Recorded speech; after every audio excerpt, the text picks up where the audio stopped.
Saíram os 2 primeiros episódios de O Senhor dos Anéis, Os Anéis de Poder da Amazon. Essa série inacreditável que trouxe a Terra-média de volta, que até agora eu não acredito que eu assisti, porque foi uma experiência. Pra onde essa história tá indo, isso vale a pena? O que estão fazendo com O Senhor dos Anéis? Olá, como vai? Tudo bem? Eu sou o Miguel Loquia e caramba! Assistir Senhor dos Anéis, feito pela Amazon, é uma coisa que alguns anos atrás seria inimaginável. Essa série vai ter 8 episódios, com mais ou menos 1 hora de duração cada episódio. Mas o investimento que fizeram na série é absurdo. Aproximadamente 715 milhões na série inteira. E dá pra ver esse investimento nos episódios. A impressão que eu tenho aqui é que nós não vamos assistir a uma série, nada disso. Nós vamos assistir a uma experiência cinematográfica de 8 horas. Isso sim, porque eu não assisti 2 episódios não. Eu assisti foi um filme dividido em 2 partes, e um filme que não acabou ainda, um filme que eu vou continuar assistindo daqui a 1 semana, e daí a mais 1 semana, e mais 1 semana, até acabar essa temporada, e daí eu vou esperar até a próxima temporada, e até a próxima, e até a próxima, e assim vai. Vai ser um filme muito longo, lindo demais. E tem cada cena que eu morri e nasci de novo assistindo essas cenas. E eu preciso comentar sobre elas logicamente. O que é interessante de Senhor dos Anéis é que é a fantasia medieval de origem, né? Raiz. A fantasia medieval que deu origem às fantasias medievais. Game of Thrones, que faz o maior sucesso com todo o mérito possível. Harry Potter. Tudo isso bebeu ali da fonte de Senhor dos Anéis. Dungeons and Dragons, várias coisas que vemos hoje. As referências estão aqui em Senhor dos Anéis. E é impressionante como assistir essa série, essa história, é um tanto quanto nostálgico. Mesmo sendo uma série nova, feita com técnicas cinematográficas novas, mas ainda remete a uma coisa antiga exatamente por ser baseada em uma história que está no cerne da cultura pop, basicamente. E eu acho que a trilha sonora também ajuda demais a te jogar lá em um lugar nostálgico, porque é uma trilha sonora que ao mesmo tempo é muito nostálgica para quem curte RPG, para quem curte umas aventuras medievais assim, ao mesmo tempo que também não é a mesma trilha sonora dos filmes, até porque a Amazon não poderia fazer uma coisa assim, é separado. A produção da Amazon é outra coisa, não é a mesma produção dos filmes do Senhor dos Anéis, mas ainda assim conseguiram manter uma essência. Aliás, isso é uma coisa que eu acho que eles fizeram magistralmente. Apesar dos filmes e dessa série serem produções e coisas totalmente independentes, são no mesmo universo, são baseadas na mesma história e precisam obedecer o mesmo lore, a mesma mitologia. Portanto, aqui nós vemos os mesmos personagens, só que mais novos. E a meu ver, eles conseguiram fazer isso de forma excelente, de forma que dá pra assistir essa série e dá pra assistir os filmes depois e sentir, pegar um senso de continuidade. Ainda lembrando que essa série se passa antes dos filmes, muito tempo antes dos filmes, a trilogia do Senhor dos Anéis e até dos filmes do Hobbit, o que indica que nós já sabemos como a história dessa série vai acabar, que a gente sabe como o Elrond vai acabar, como a Galadriel vai acabar, o que vai acontecer com Mordor, com Sauron, que tudo isso foi mostrado em Senhor dos Anéis. Porém, o que essa série explora são os comos. Como essas coisas vão acontecer.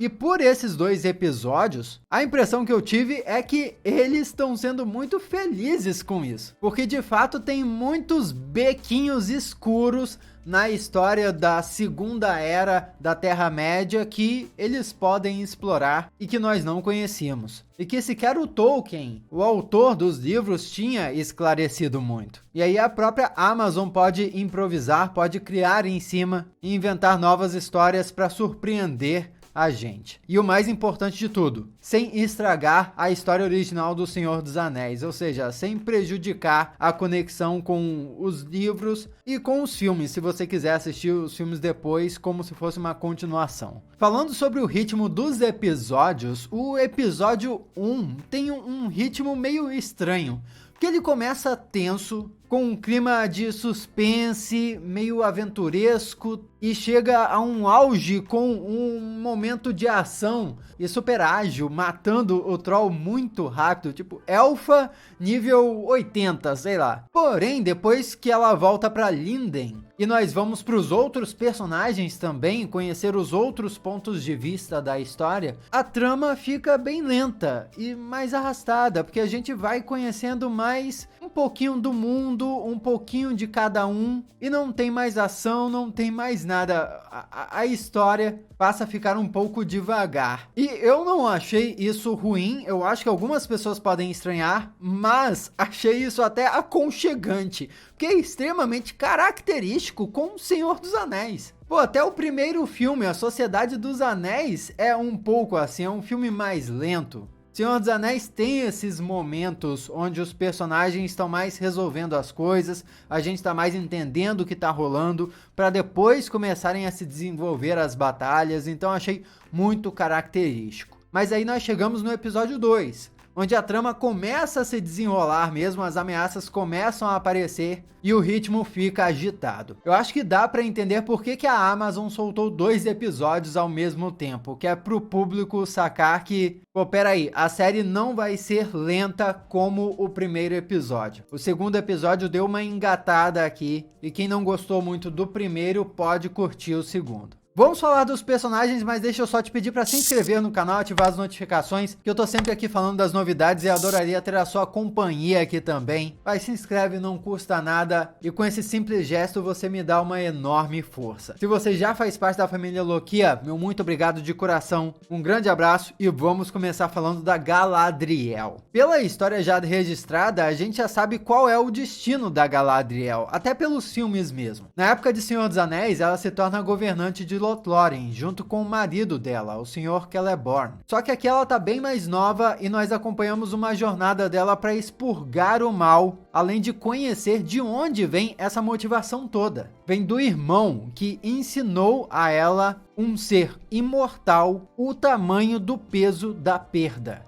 Ver ela aqui como uma jovem guerreira é inusitado e surpreendente. Eu imagino que no decorrer da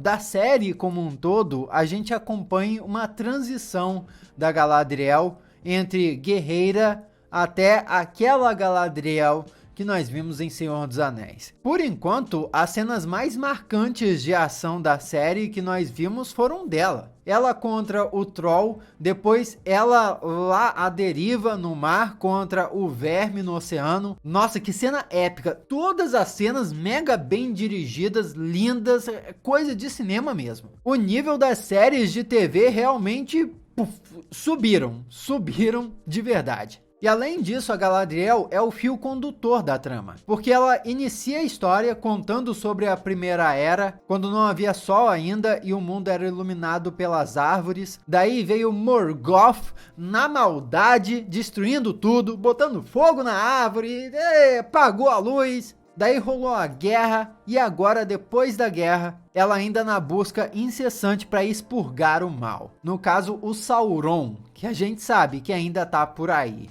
O Sauron, no caso, é um servo do Morgoth. Essa perseguição pelo mal assombra ela como se fosse uma obsessão. Só que uma obsessão que se prova verdade, quando ela encontra um náufrago e ele conta que a cidade dele foi atacada por orcs. Aliás, a mesma cidade que foi encontrada pelo elfo lá do outro núcleo. Ela não sabe se fica aliviada ou se fica apavorada, porque ao mesmo tempo são as suas suspeitas se comprovando e os seus piores medos. Para nós é bom, porque é a história prometendo andar. É muito curioso que conseguiram resolver muitas coisas de uma forma só. Ela nem queria voltar para Valinor, ela queria continuar na Terra-média buscando pelo Sauron. Mas ela acabou sendo convencida pelo amigo dela, o Elrond, porque foi incrível pra gente ter aquela cena linda, que foi uma experiência, aquela cena dela dentro do barco, voltando pra Valinor e desistindo no meio do caminho, ao se lembrar do irmão. Com essa sequência, a série nos mostrou isso, colocou a Galadriel para se encontrar com o humano náufrago e também nos mostrou que o Elrond tem uma linguinha muito macia, viu? Nós já vimos o Elrond em Valfenda, na época de Senhor dos Anéis. Aqui na série, o Elrond é o verdadeiro político, mesmo entre os elfos, porque, num detalhezinho bem simples,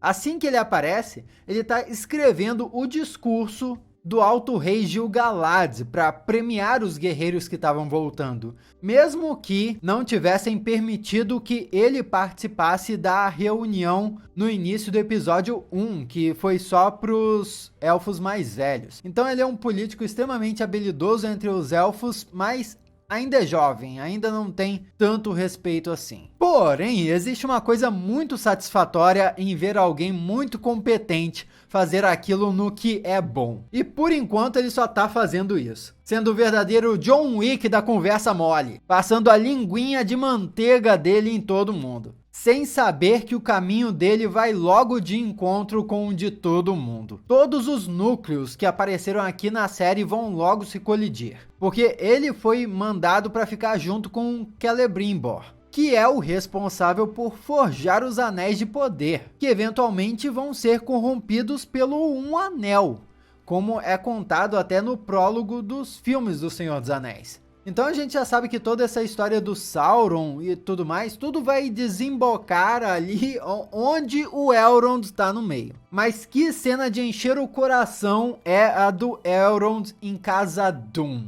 Não, só de ver aquele lugar vivo é incrível, depois de ver o lugar em ruínas na trilogia de filmes do Senhor dos Anéis. E essa dinâmica entre elfo e anão, que também existia em Senhor dos Anéis, sendo repetida aqui, aliás, a série traz muito disso, repetir dinâmicas da trilogia. Por exemplo, a dinâmica entre anão e elfo, tem também a dinâmica entre humano e elfo, dinâmica romântica até, que na trilogia existiu entre o Aragorn e a Arwen, e dinâmica do Hobbit querendo aventura. Opa, mas aqui são os pés peludos, que nessa época, aqui na Segunda Era, não existiam hobbits ainda, então a Amazon não podia usar hobbits. Daí criaram os ancestrais dos hobbits, e acho que foram muito competentes. Esses seres nômades que vivem de se esconder pelo mundo, ainda não encontraram um lugar como o Condado para criar o mundinho deles, e dentro da sua tribo eles têm a Nori, ou a Eleanor, que é uma pé peludo que queria aventura, e a aventura basicamente encontra ela. Cai do céu. O personagem mais emblemático da temporada, provavelmente. Devem manter um mistério sobre ele durante o máximo tempo possível. Seria um Maia, que é o tipo de ser do qual pertence o Sauron, o Gandalf, o Radagast, o Saruman, todos os magos que apareceram aí. Teoricamente, os magos da Terra-média apareceram na Terceira Era só, mas ele parece se encaixar com algumas características. Agora, esses episódios parecem dar muitos indícios que ele é um ser maligno. Quando ele caiu, caiu uma folha que o Alto Rei Gil-galad pegou e estava apodrecendo. Um claro sinal de morte. Então talvez esse cara aí seja coisa ruim. E outra, os pés peludos terminaram o segundo episódio planejando se mudar, né? Mas no primeiro episódio foi anunciado que tem um lobo nas redondezas. Um lobo que ainda não atacou. Acho que esse lobo pode atacar, talvez no momento que os pés peludos estiverem se mudando, e talvez esse gigante aí, esse visitante misterioso, interceda para proteger os pés peludos e mostre o seu verdadeiro poder.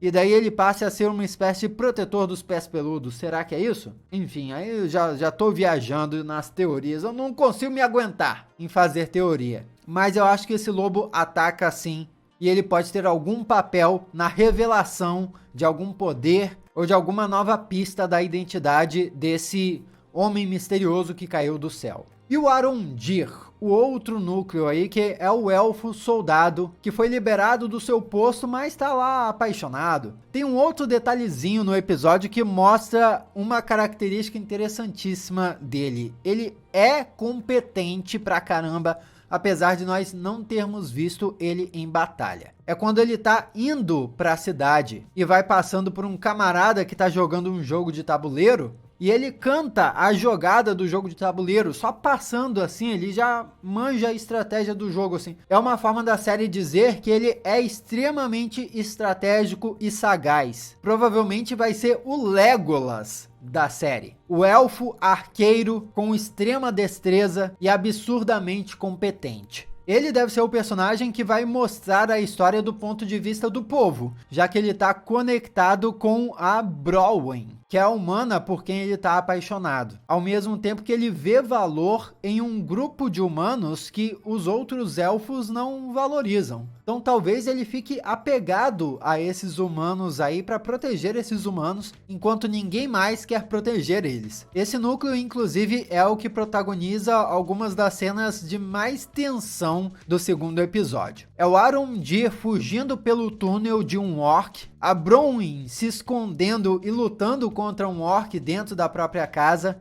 e a espada de Morgoth, que é encontrada pelo filho dela, o Theo, que com certeza não é coisa boa e vai atrair problema para eles. Isso se não transformar o menino em alguma coisa ruim, se não corromper ele. Cada um desses núcleos parece estar indo por um caminho bem distinto que vai se conectar eventualmente, como eu disse, mas antes disso parece que vai seguir gêneros bem diferentes, o que dá uma sensação de aventura bem épica mesmo. Como eu disse, não parece que é uma série que a gente tá vendo, parece que é um filme e que vai ser um filme de muitas e muitas horas, uma experiência surreal. E eu tô pronto para essa experiência. Vale a pena ver? Lógico que vale a pena ver. Comenta o que achou, vamos trocar uma ideia a respeito. Aqui do lado tem mais vídeos que você já pode assistir. Muito obrigado pela sua companhia fenomenal e poderosa. Eu sou Miguel Loquia e a gente se vê na próxima.